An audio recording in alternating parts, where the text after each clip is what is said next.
So good day mga kol, welcome back naman sa ating YouTube channel. So meron naman tayong ipakita kung paano natin gawing mini camper van. So quick higaan yung ating unit. So makita natin dito, ito yung unit natin na D17V Tiptronic. So ito yung pinakalapad sa lahat ng mga every van na mga unit. So pakita natin kung paano natin gawing quick higaan yung ating unit. Ayan, so makita natin dito, ito yung hilain natin.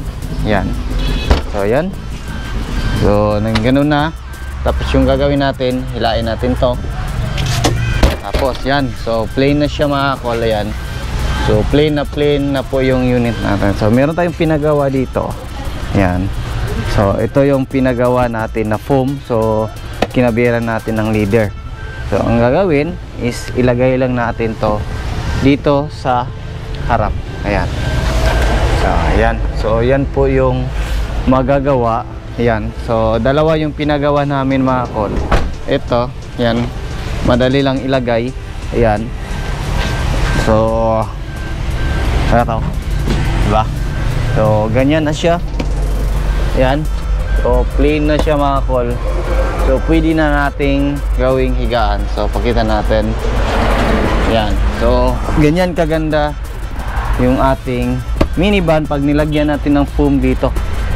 Ayan, so may una na tayo dito. Lagyan natin ng unan, dalawa. So pwede na kayo mag camping kasama yung mga kasintahan nyo or family.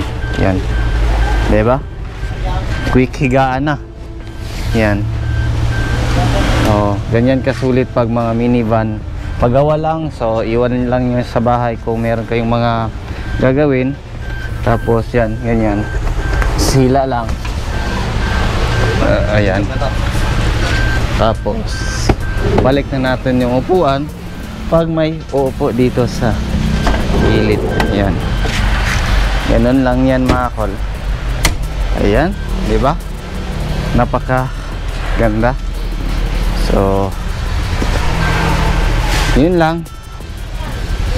So ganyan lang yung ating minivan pag multi-purpose yung gamit natin.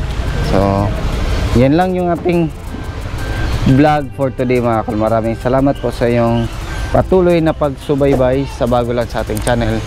Don't forget to like, share and subscribe, then click na rin yung notification bell para updated kayo sa ating mga next video uploads kayo. Ingat po mga kol, and bye bye. God bless po sa ating lahat.